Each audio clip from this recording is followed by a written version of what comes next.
This episode was pre-recorded as part of a live continuing education webinar. On-demand CEUs are still available for this presentation through AllCEUs. Register at allceus.com/counselor toolbox. I'd like to welcome everybody to today's presentation on grief. And we're really going to be talking about how to help clients work through the stages of grief and why it's important. A lot of times we just assume people want to deal with their grief, and that's not exactly or always true. So we want to look at, what happens if people either aren't able to or don't want to deal with their grief.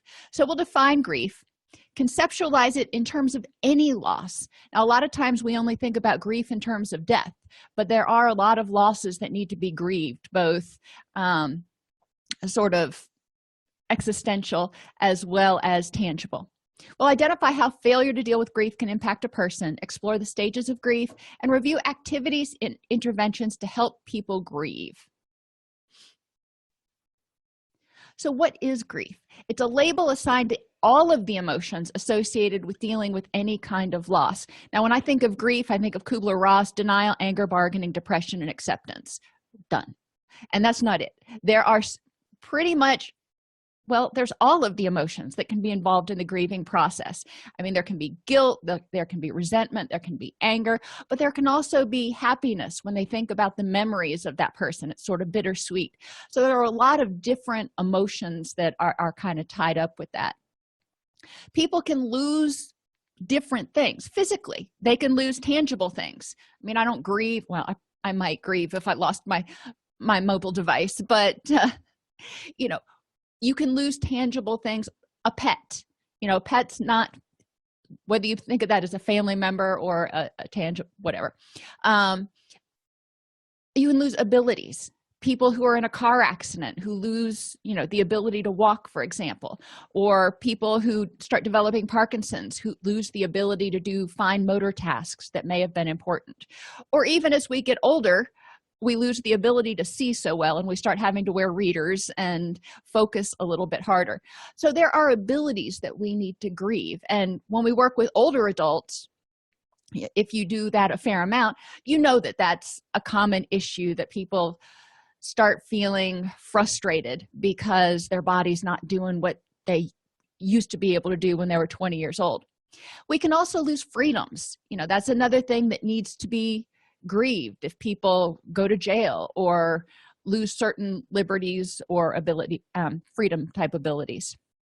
We can lose self-concept in terms of our roles. So think about empty nest syndrome. When somebody's children move out, they're still mom or dad, but it's not the same thing at all, and that role becomes much smaller since junior has fledged and left the nest. So people have a difficult time sometimes adjusting to that. You can lose values. If you thought honesty was important and, all of a sudden you're looking around and you feel like everybody's dishonest, you can become sort of disenfranchised or disenchanted with life. Your worldview. People can lose their sense of safety or innocence if they are a survivor of some sort of victimization.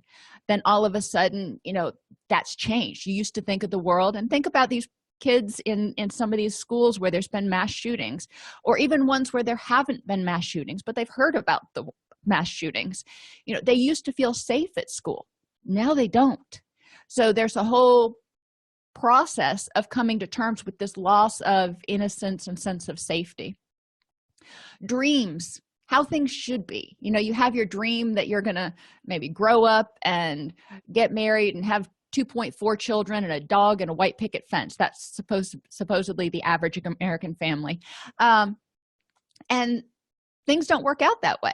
So sometimes people have to grieve that what they thought they were going to do didn't happen. Or maybe they thought they were going to be CEO of a company by the time they were 24, or go to Harvard, or be a pro football player. And if that doesn't happen, they need to grieve it. I mean, I know a lot of high school athletes and even college athletes that for one reason or another weren't able to go on to do pro, either because they weren't good enough or because they had a devastating injury, usually a knee injury, that cut that dream short. and it was something that they had to figure out how to deal with and come to terms with. They had to grieve that loss.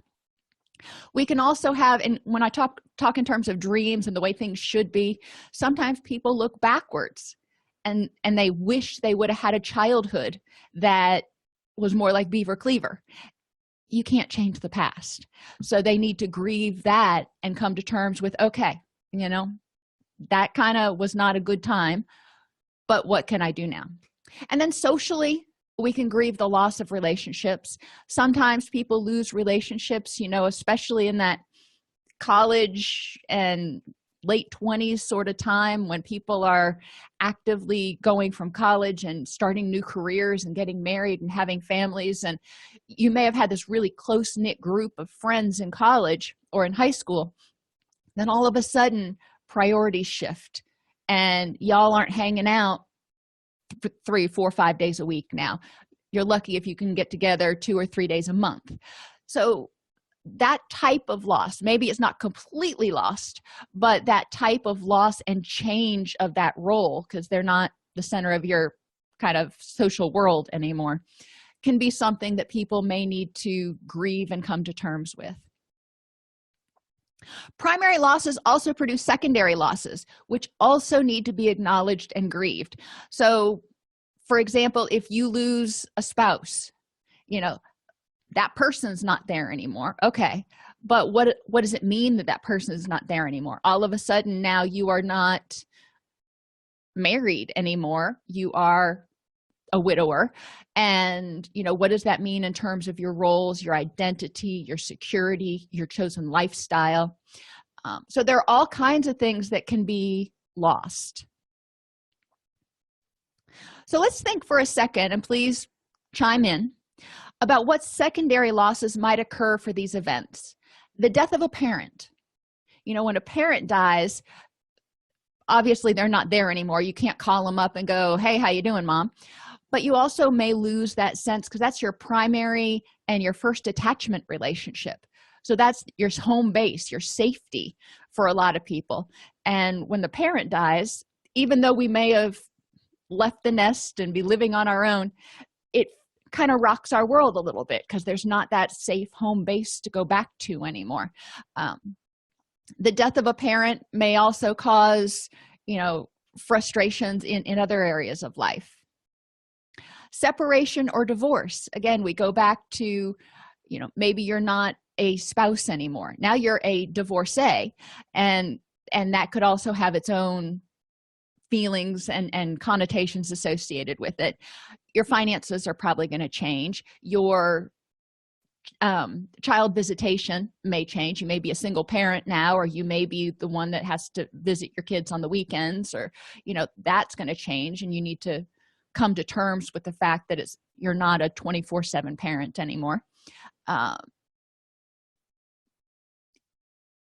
Loss of financial security, a loss of somebody to come home to talk to sometimes, because kids are great and that's wonderful, but every once in a while you want to come home and talk to a grown-up, so you have to change how you do things, and you probably are going to have to rearrange your life a little bit to be single.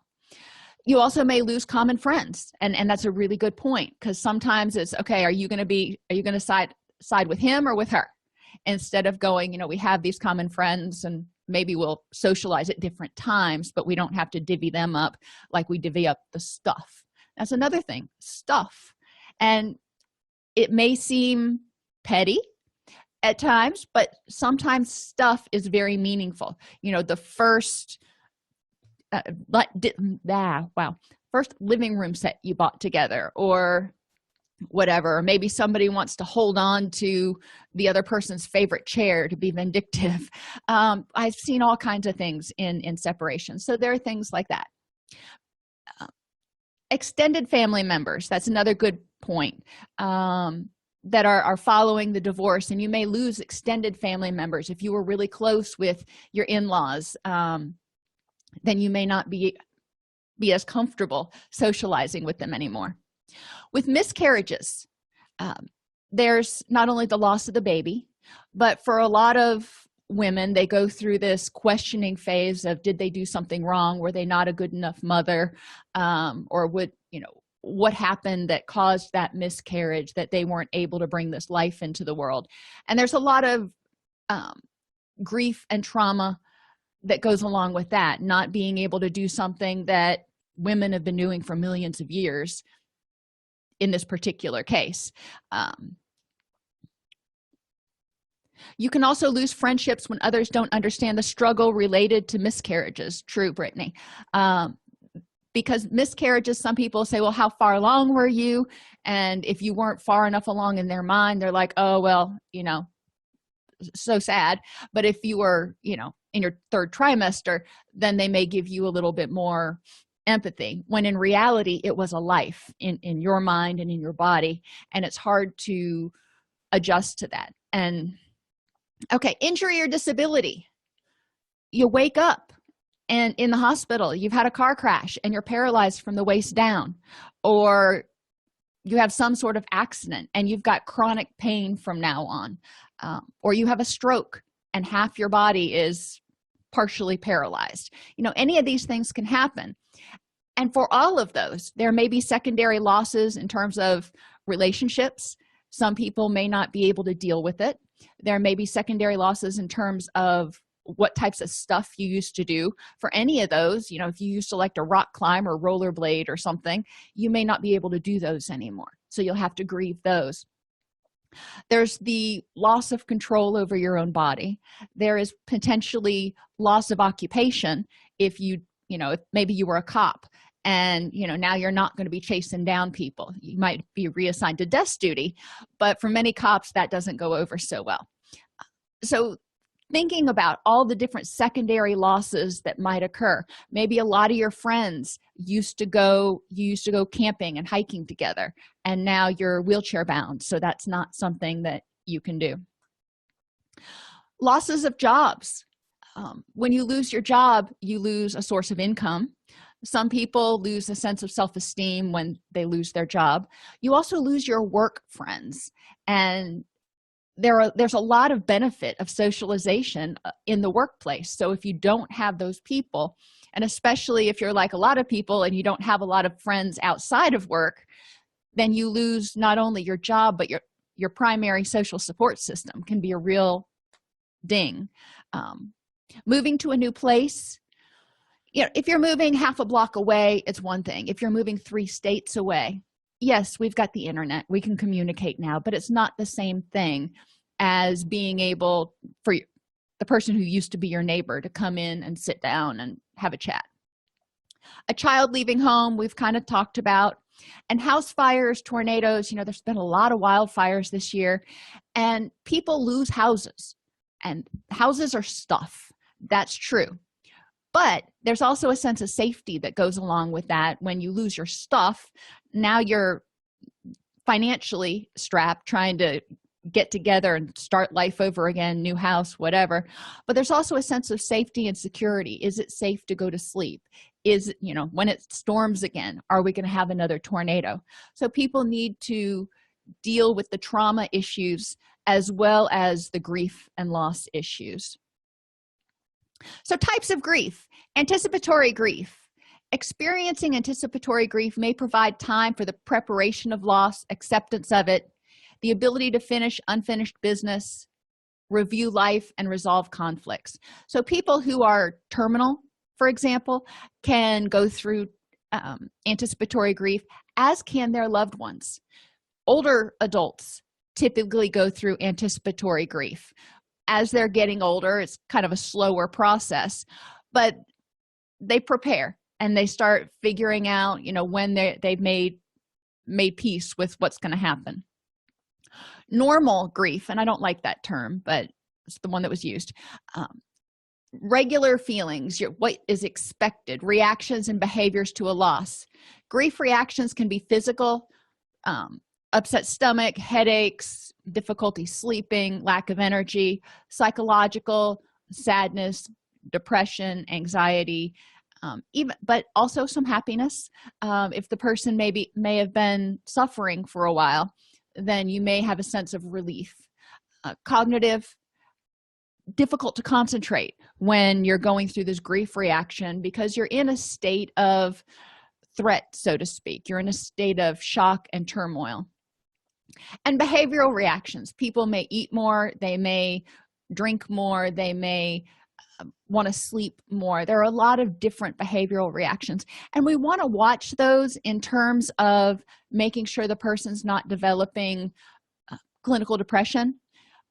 A lot of times they will self-resolve, and these feelings are perfectly normal, so it's not necessarily something we got to watch out for. But remember, in the DSM-5, they took out that exclusion in major depressive disorder for being during a period of bereavement. So you can have major depressive disorder co-occurring with grief and bereavement issues. Complicated grief is just what it says. It takes longer. People get stuck somewhere in the process. And there are a couple different kinds. There's disenfranchised grief and chronic grief. Normal grief reactions that do not subside and continue over very long periods of time. We're talking 3, 5, 7 years. We've got to look at the magnitude of the loss. We've got to look at what happened. Some people are going to continue to grieve for a long time, but the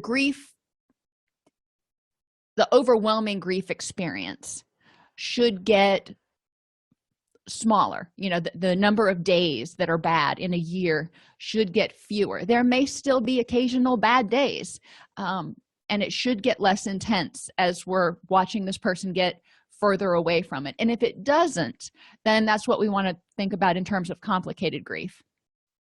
Delayed grief are normal grief reactions that are suppressed or postponed. The survivor consciously or unconsciously avoids the pain of the loss. I've done this. When my father died, I didn't want to think about it. I didn't want to face it. I didn't want to acknowledge that it happened, and it took me a long time before I could go back down to where he lived to his house and get the stuff that my stepmother wanted me to get. So delayed grief is when people push it off. They're like, I'm not going to go there. I'm going to pretend it doesn't exist. Masked grief, the survivor's not aware that behaviors interfere with normal functioning are the result of a loss. So somebody may experience a loss and then start experiencing a lot of anxiety or depression and not make the connection. They just start trying to attribute it to other things. And then we go back and we start talking about, have you experienced any significant losses? And it's not necessarily just a death. And that's what I want people to really wrap their heads around, is the fact that it can be other types of losses. The grief encountered when a loss is experienced and cannot be openly acknowledged, socially sanctioned, or publicly shared is disenfranchised grief. Kind of messed that up a little on the PowerPoint. Anyway, so for example, if somebody is in a extramarital affair and they break up with that person, or that person passes away, that can cause a significant amount of grief, but they may not feel like they can openly acknowledge that because nobody was supposed to know about that relationship.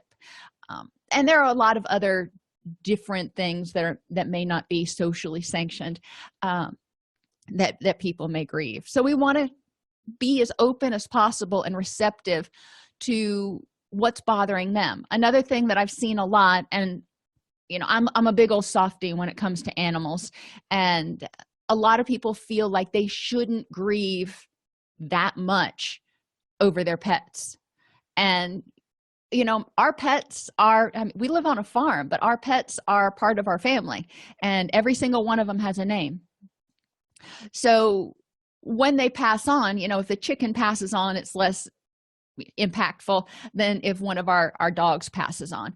But there is some sort of connection, and encouraging people to acknowledge. And for some people, their four-legged fur babies are their children. It's what they dote on.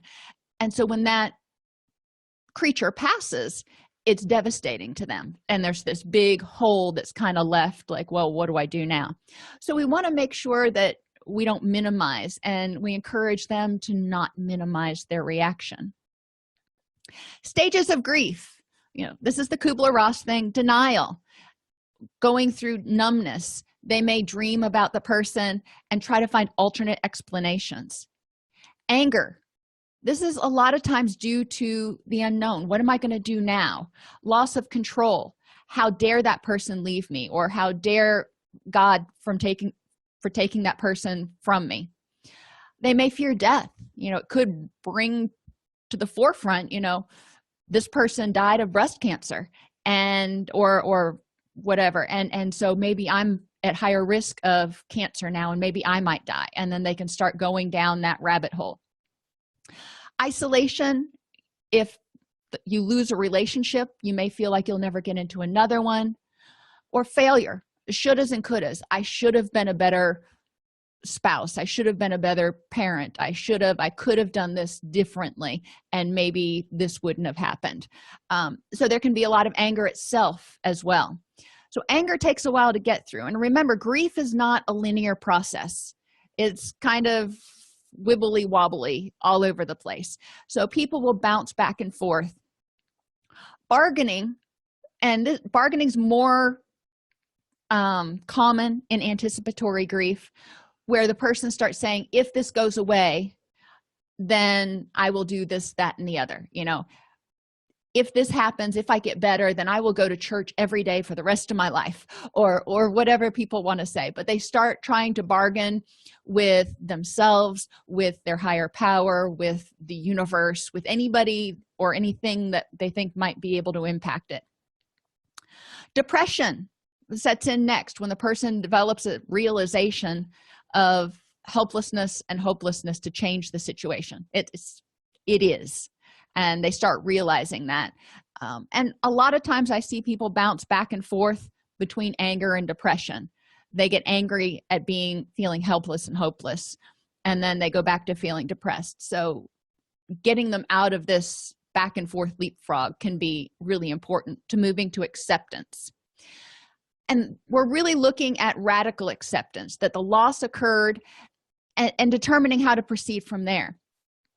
I'm not huge on narrative therapy, but I do when we talk about grief and life changes, I encourage people to sort of write their autobiography in terms of this problem, in terms of this event. So tell me the story about you and your spouse and how you met, and write it out from there. And then this chapter ends with this person dying. And then how are we going to begin the next chapter? So I have them write out that autobiography and then start writing the next chapter. How do they pick up from there? Because if they can put it in something that's a little more distance, they're writing a story instead of affecting their own life, then sometimes they are able to step back from it enough to say, okay, what would I have this character do? I'll have them do these 3 things. All right, well, that might be something you can do too. So exacerbating and mitigating factors. How people react in a crisis depends upon 6 factors. How close the situation was to them, physical and emotional proximity, and how important that person was in your life. If it was your spouse or your child or a family member, that may have different impacts, or a close family member, that may have different impacts than your mother's second cousin twice removed, if that even exists. I was never good at that. You'll feel sad when that person passes potentially, but it's probably not going to be as intense as if you lost somebody that was crucial in your support system. How many other stressors they experienced in the last year. So if the client has had a pretty good year and then all of a sudden has a death, it's hard, no doubt, but it's not the same. When my father passed, my father passed away, then my grandfather passed away, and then my uncle passed away, all within about 9 months of each other. So it was just when daddy passed, it was one thing, but then to couple the other 2 on top of it, by the time we got down to my uncle, I was just I was done, I was tired. So we want to look at the stressors and not just losses. I mean, if they've been having difficulty in their marriage, or maybe they've got young children at home and they're not sleeping, or whatever the case may be, if the person was vulnerable emotionally and physically, then grief can be complicated to a certain extent. We want to look at mental health issues and coping skills. Do they have a history of major depressive disorder or generalized anxiety, PTSD, anything that might be triggered again for this person?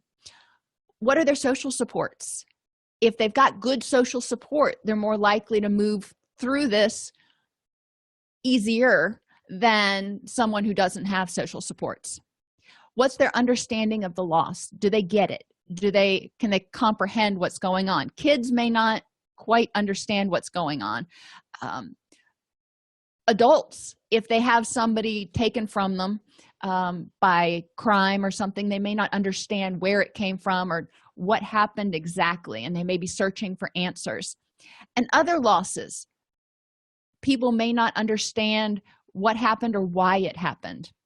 Why did I lose my house in that tornado and the person 5 doors down was unscathed or relatively unscathed? So they may have a lot of existential stuff they also need to come to terms with. And how much control or responsibility they feel like they had in the situation.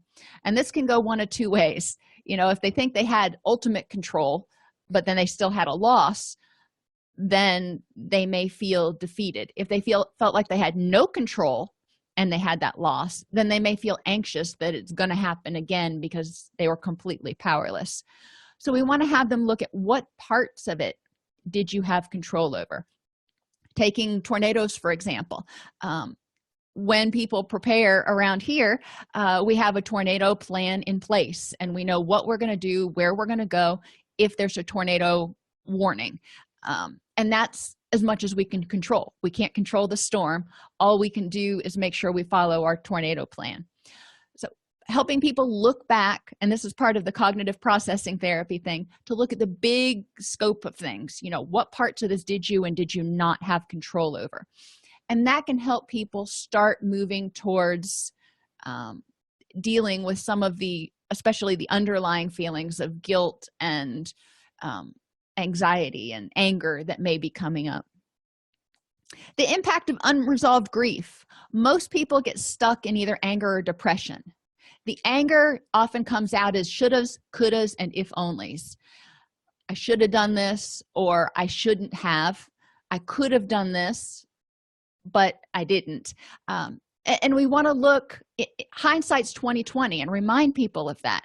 When you are in the moment, you've got 17 things going on. You're trying to remember to get all the cats in the bathroom, and that's our house. Try to get all the cats and dogs in the bathroom and figure out where the birds are going to be and get the kids down there and make sure you've got the weather radio. You're focusing on, all these different things.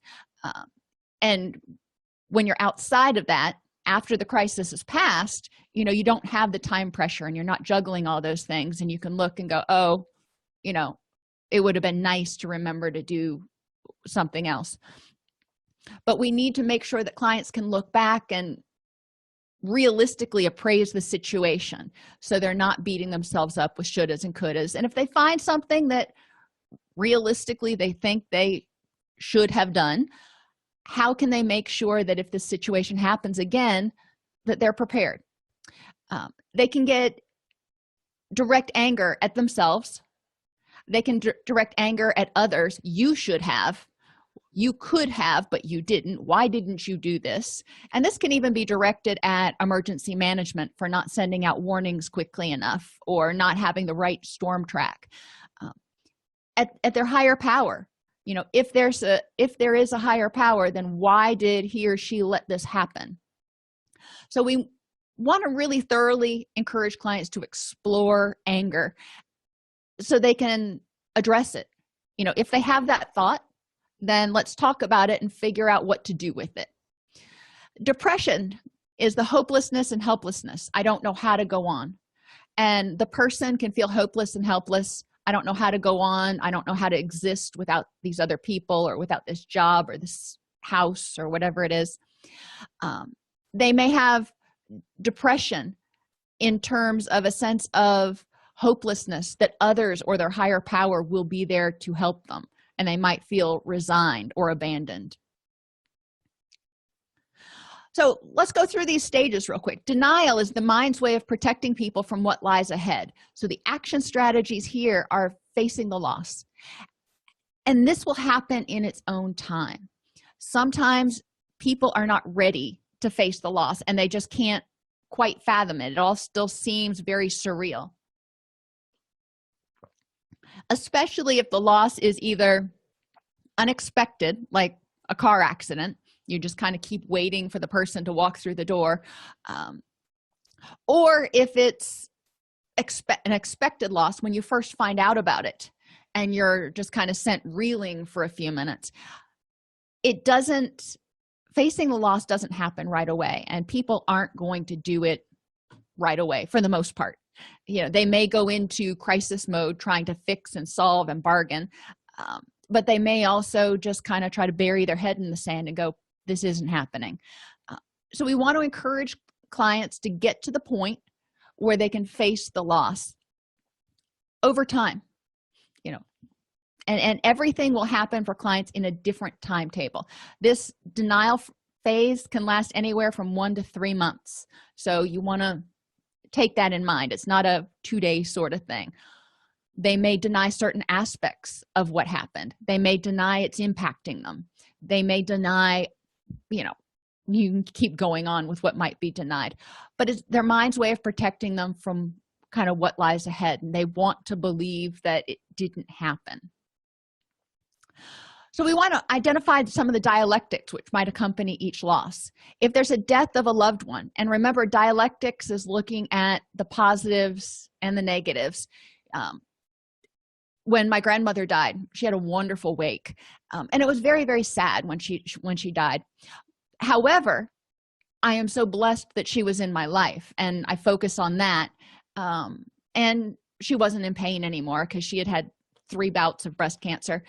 So it was, there were positives and negatives that I looked at, and going through the wake was actually very uplifting the way my grandfather did it. After separation or divorce, okay, that person's gone, that part of your life is done, can't have it back, not going to change. What can you look forward to? It's a new chapter. You might be able to explore new goals. Encouraging people to look at it as, yes, it is a loss, and we're not going to minimize that, and getting them to the point where they're acknowledging it, also to the point where they don't feel like it's going to suffocate them, like they don't feel like it's just going to hold them down underwater where they can't breathe. Okay. With separation and divorce, you may not even look at the positives of the separation. You may look at how strong the person is that this has happened, but look how well you're dealing with it, and look at the strengths you have and what supports you have to get you through it. Look how many people who have kind of come to your aid. Miscarriages, the same sort of thing. This is unfortunate that it happened. Let's look at, embracing the moment right now. What is good in this moment? The miscarriage is bad. What is good in this moment? Injury or disability, loss of a job, property, pet, moving to a new place, or even a child leaving home can all have a significant impact. So encouraging clients to just keep asking themselves, what is good in this moment, will help them broaden their scope instead of having this tunnel vision on the one thing they lost. Anger is the next step. Once you realize it happened, you can get really ticked off. And remember, anger is our response to a threat. You either fight, get angry, or flee anxiety. So we have anger here, and people are getting upset that they couldn't control the situation. They don't want to admit that it happened. They don't want to give into it. They want to hold strong. So sometimes people push others away to avoid getting hurt. if they were divorced or lost a relationship of some sort, or if somebody died, they may be like, you know what, that hurt way too much. I don't ever want to be that close to anybody again and risk feeling this way. They may blame others as an outlet for helplessness. Somebody somewhere could have prevented this, and they look for somebody to blame. And if they can't find somebody out there, then they may look at blaming themselves.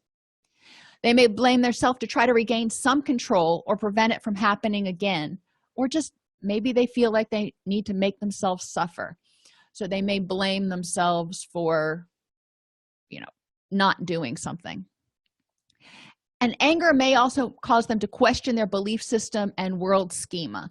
So they can start looking at the world as being a hostile and scary place. It makes sense. People's responses make sense in the big scheme of survival. Anger, when you lose something, you're out of control. For whatever reason it's gone, you had no control over it. You can't make it come back.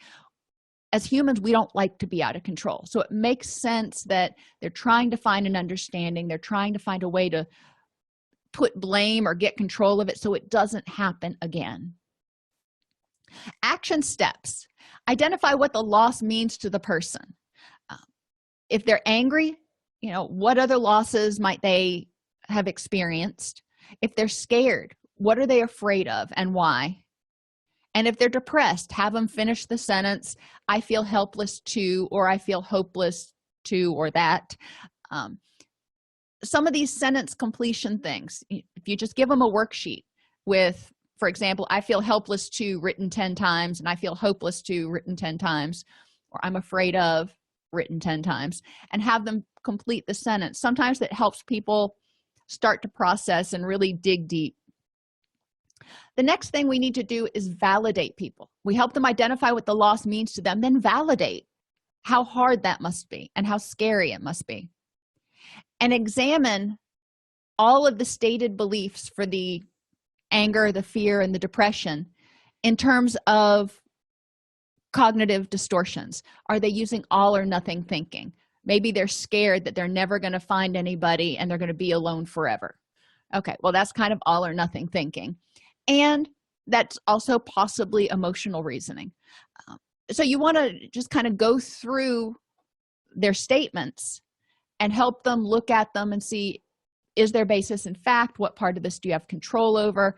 Is there any way to kind of soften it and take away the look for exceptions instead of the all or nothing thinking? What are you looking at?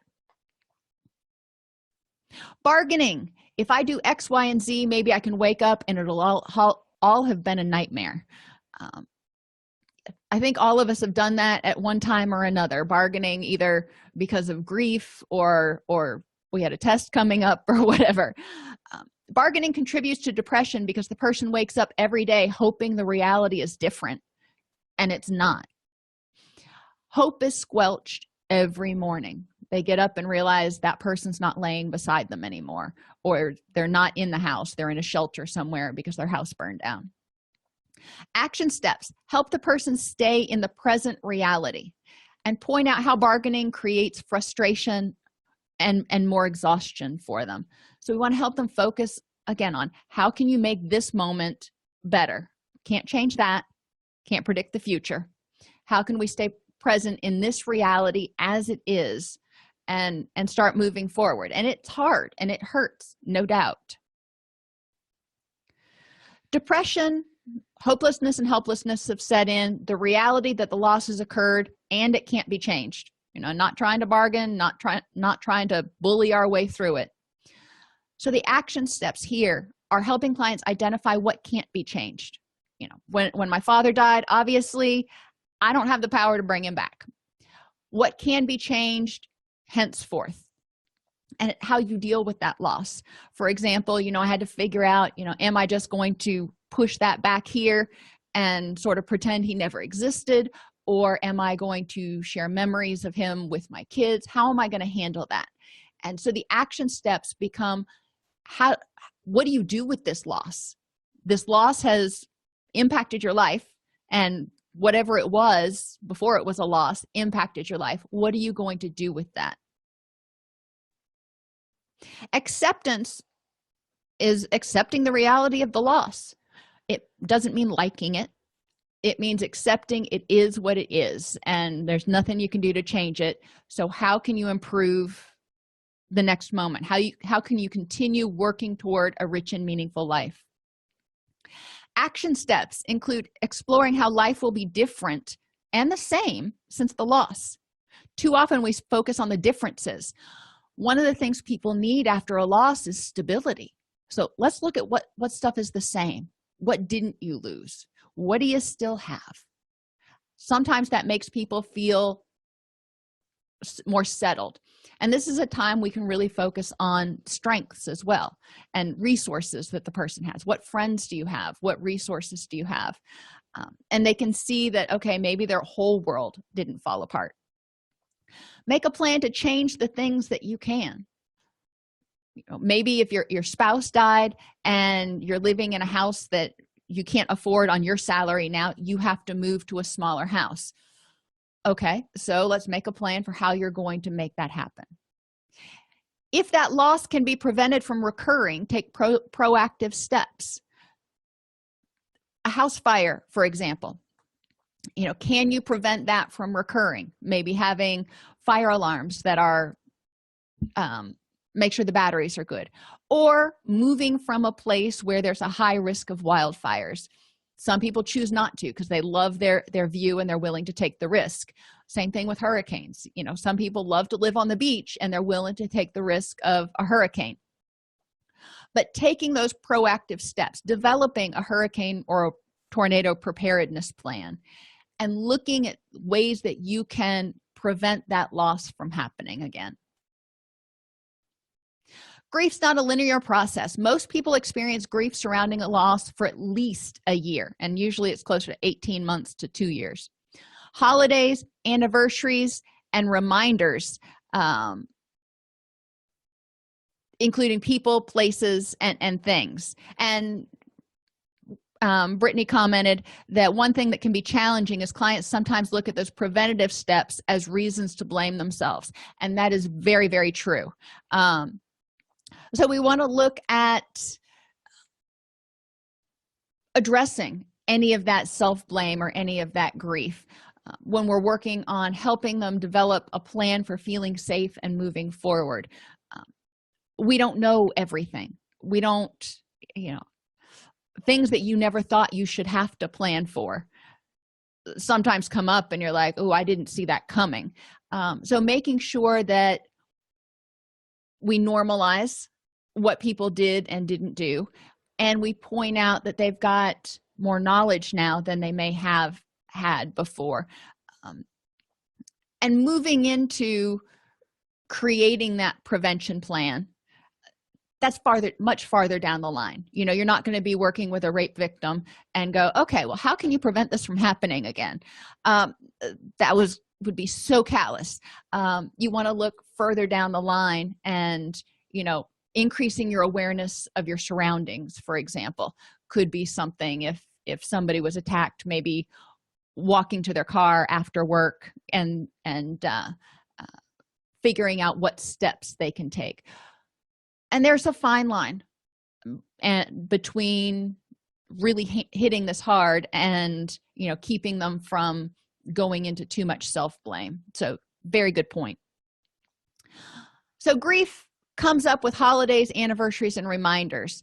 Many people will vacillate between depression and anger, especially on these holidays. We want to normalize their experiences, and I'm going to talk about it later. They can be called grief bursts sometimes, where people will just suddenly have this bubble of grief that comes up and bursts, and there may not even be any perceptible trigger, but it happened. Encourage people to reach out to supports and address happiness and survivor guilt, because sometimes people feel guilty for being happy after someone dies, or they feel guilty for surviving when other people didn't. Self-care for grief. Emotionally, encourage people to express their feelings, ask for and accept help, and don't let anyone tell them how they should feel. Likewise, and we forget this part, make sure they're kind to themselves and they don't try to tell themselves how they should feel. I should feel worse about this, or I shouldn't feel so bad about this. You feel how you feel. Be patient. Encourage people to be patient with themselves. It hurts, but believe it or not, it will get easier over time. Add happiness triggers and be kind to yourself. Encourage people to remember that grieving is an exhausting process. So they're not going to get as much done for the first few months as they typically do. And that's okay. They need to be kind to themselves because they're recovering from a trauma. And if they broke their arm, they would be kind to themselves. Well, their heart got broken. So they need to be kind while their heart mends. Add happiness triggers. Whether the person removes all the paraphernalia that reminds them of the loss or not, that's up to them. But I do encourage them to add things in their environment that trigger happiness, things that make them smile. I just recently filled the bird feeder because we've got the spring birds coming back. And I don't know why, but chickadees and titmice make me happy, as do cardinals. So that's something that I look at when in the afternoon when I'm coming home and kind of settling down, is watch the birds eat. It's a happiness trigger. Encourage them to put up pictures, sounds, songs, whatever that's going to help them feel happy.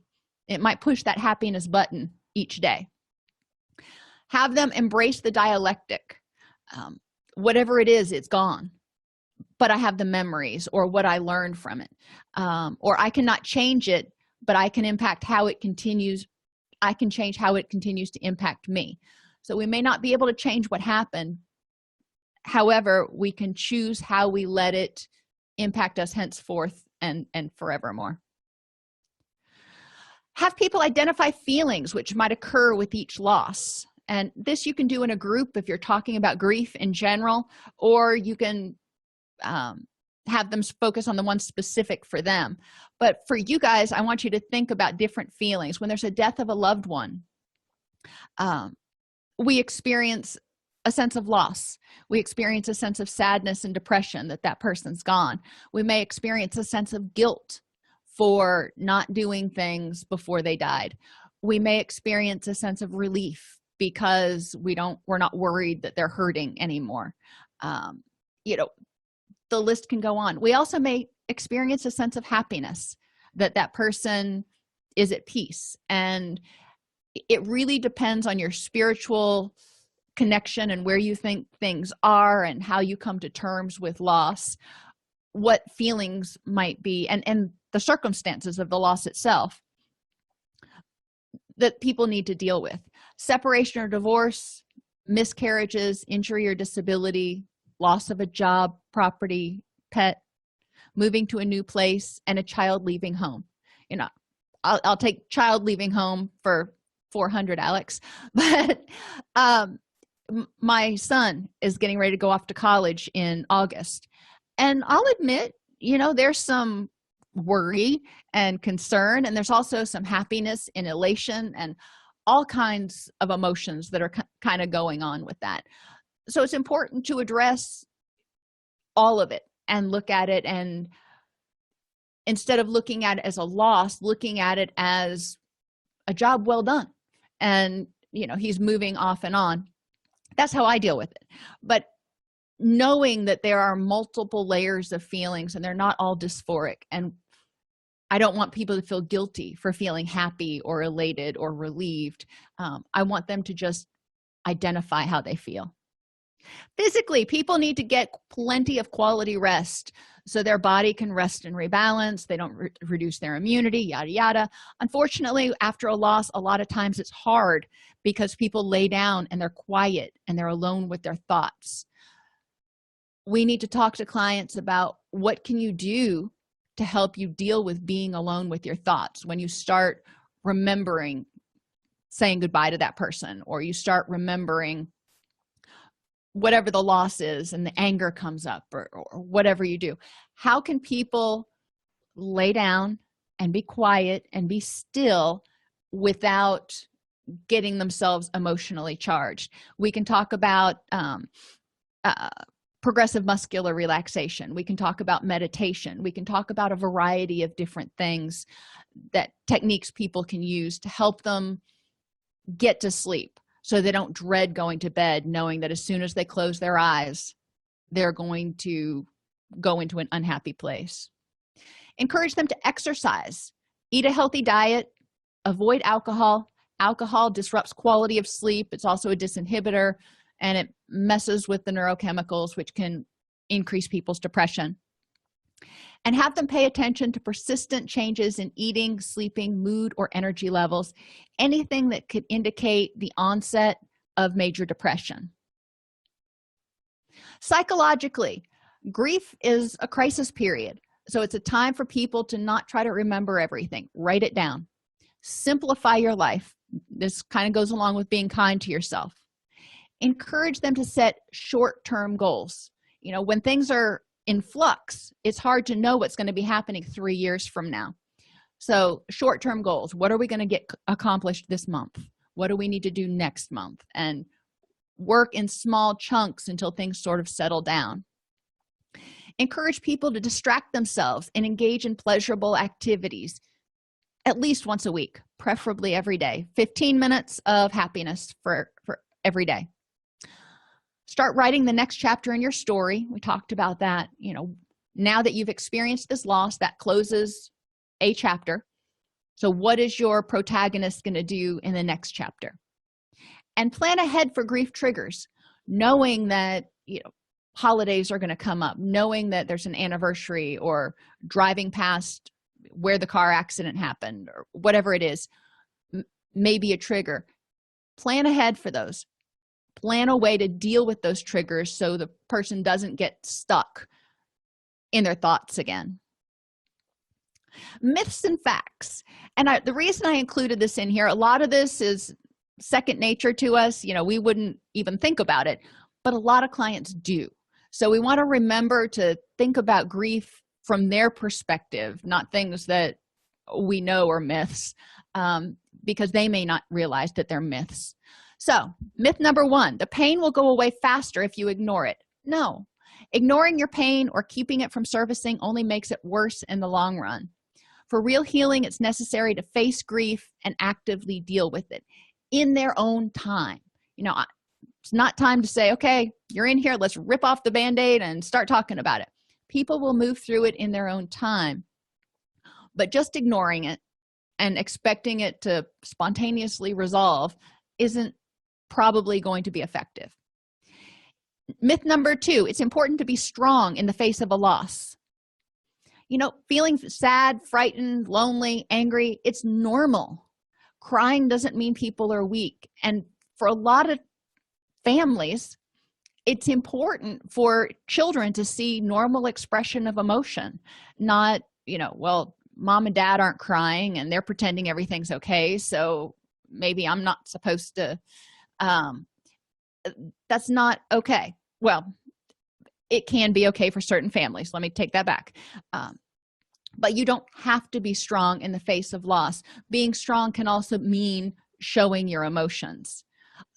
It's important to understand, or for clients to understand, that they don't need to protect their family or friends by putting on a brave front. If they are depressed, they can say, you know what, I am really depressed right now.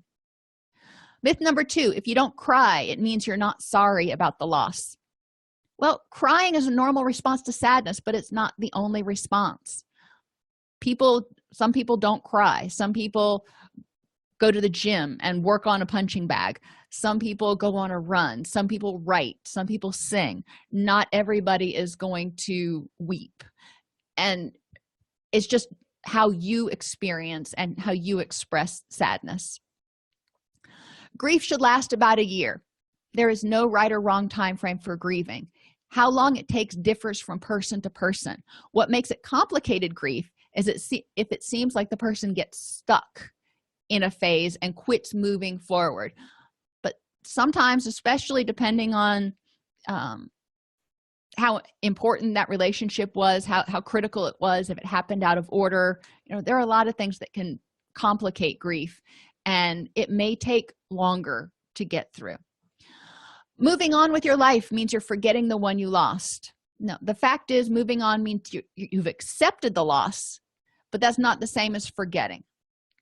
You can create the next chapter in your life and still keep the memories of whatever that thing was as a part of you. Myth number 6, I think.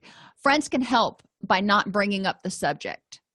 The fact is, people who are grieving usually want and need to talk about their loss, and bringing up the subject can make it easier to talk about their loss.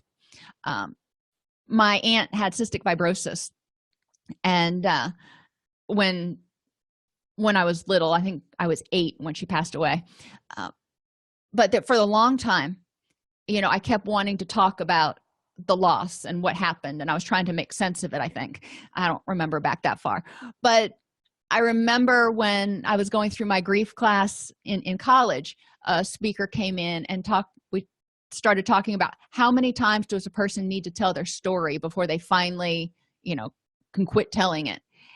And she said however many times they need to tell it till they don't feel like they need to tell it anymore. So sometimes people need to keep telling that story for a little while. So it's important for friends to ask. You may think, well, this person's already talked about it with 17 different people. They don't need to rehash it again with me. Ask, and if they want to, they will. Comments to avoid, and this goes for us too, because sometimes we can mistakenly make some insensitive comments. I know how you feel. Well, hopefully we wouldn't make this decision or this statement, but instead we want to ask the person to tell us how they feel. I'm wondering how you feel about the loss of your grandmother. It's part of God's plan. This can make people really angry, even if it is a expected in time loss. Like my grandmother was 86 when she died. It can sound trite to people. If they don't believe in God or have a higher power, it can also make them angry. Look at what you have to be thankful for. Well, yeah, but that's not where I'm focused right now. I'm focused on the loss. So we don't want to minimize people's feelings of grief. He's in a better place now. Well, the bereaved person may or may not believe in heaven or a better place. So it's better if we keep our beliefs to ourselves unless we're asked. This is behind you now, and it's time to get on with your life. Sometimes the bereaved are resistant to getting on with life because they feel like this means forgetting their loved one. So they may not be ready to put it behind them, so to speak. And we want to avoid statements that begin with you should or you will, and instead say things like, have you thought about, or you might, such as you might start feeling better in a couple of weeks, or you might experience bursts of grief. The timetable varies depending on the person's age, their cognitive development, pre-existing mental health or addiction issues, the significance of the loss, and the number of secondary losses. During the second year, and this is normal or uncomplicated grief, most grieving people agree it takes at least 2 years to start feeling as if they've established workable new routines and a new identity that incorporates the loss. Many of the tasks of the second year have to do with reassessing their goals, discovering their new identity, and creating a different lifestyle. And think about our parents when we left the house. Probably took our parents about 2 years to start getting into a new flow of not, toting us all around. The timetable, just in general, month 1 is denial. Can last up to month 3. Month 3, people start getting back to their routine. Their supports are gone. People aren't asking about the loss all the time, so they may feel a little bit abandoned. Months 4 to 12, the grieving period continues to work through many of the tasks of learning to live with the loss. There begins to be more good days than bad days, and if people chart this, they can start seeing it. But we want them to reflect. If they don't chart it, each week when they come in, say, how many good days did you have? Or maybe how many good hours did you have if you're at that point? Difficult periods will crop up, and sometimes with no obvious trigger, even late into the last half of the first year. Still just getting through with stuff, and this is where those grief bursts may come out. Complicated grief is characterized by intense longing and yearning for the deceased, intrusive thoughts or images of the loved one or the lost situation, denial of the loss or a sense of disbelief, imagining that your loved one is still alive or that it didn't happen, like imagining that you can still walk, searching for the person in familiar places or insisting that you can do things that you just can't do anymore, avoiding things that remind you of the loss, extreme anger or bitterness over the loss, feeling that life is empty or meaningless, and any symptoms of major depressive disorder. And you'll probably see on here that a lot of these symptoms are really close to or very overlap with symptoms of PTSD. So just being aware that a loss can be traumatic. Not that people are going to develop PTSD, but we do want to pay attention to the fact that it can trigger prior traumas if we're going from a trauma-informed perspective. So the Bill of Rights for grief: you have the right to know the truth about the loss, have questions answered honestly. People have the right to need other people and be heard with dignity and respect. They also have the right to be silent and not talk about grief emotions and thoughts. We don't, sometimes people need to be with their own thoughts for a while. They do have the right to talk about the loss as much as needed and to not agree with your perceptions and conclusions. They have the right to see the person who died and the place of death, if we're talking about a death, to grieve any way they want that doesn't involve hurting themselves or others, to feel all the feelings and to think all the thoughts of his or her own unique grief, to not have to follow the stages of grief as outlined in a book, because too often we get stuck in that with moving forward. No. To grieve in their own unique and individual way without censorship, to be angry at death, at the person who died, at God, at self, and at others. To have grief bursts, you have the right to do that. To be involved in the decisions about rituals related to the loss, to not be taken advantage of. And you also have the right to have guilt about what you think you could have or shouldn't have done. And we can work through that, but you have the right to all of those feelings. And then we'll figure out what to do from here. So activities, there are some really awesome activities. I think most of us have done a goodbye letter for people or with people before, where they write a letter to their loved one and either read it to the sky or empty chair or something. A letter to God or their higher power if they're angry at their higher power or don't understand what happened. The invisible string, this is one that I love. You can use terracotta pots and make a wind chime with, and you can use a lot of different things: terracotta pots, hearts, shells, keys, pipes, whatever the person finds significant. And on each of the items that you put on your wind chime, you write something about the loved one that you want to remember. And then when the wind makes it jingle, you remember the good things about that person. So the terracotta pots ones looks kind of like this, and it's a really easy DIY. And the nice thing with the terracotta pots is they're bigger, so you have more room to write than, say, if you were writing on the side of a pipe or a spoon or a fork or something. But they're all connected with fishing wire, which is the invisible string, and that represents the invisible string between your heart and their heart, wherever they are. And you can get creative with what you use for the wind chimes. You can have little pipes, so you have something that makes the noise, and then you can have like a ceiling fan, the little cute little decorative ceiling fan things at the end of it, so you have almost like a little charm bracelet wind pipe or wind chime. Have the person create a book of memories or a photo album. You can have a heartbreak pot. You take a big terracotta pot and you break it into large pieces. Don't smash it because you're going to have to glue it back together.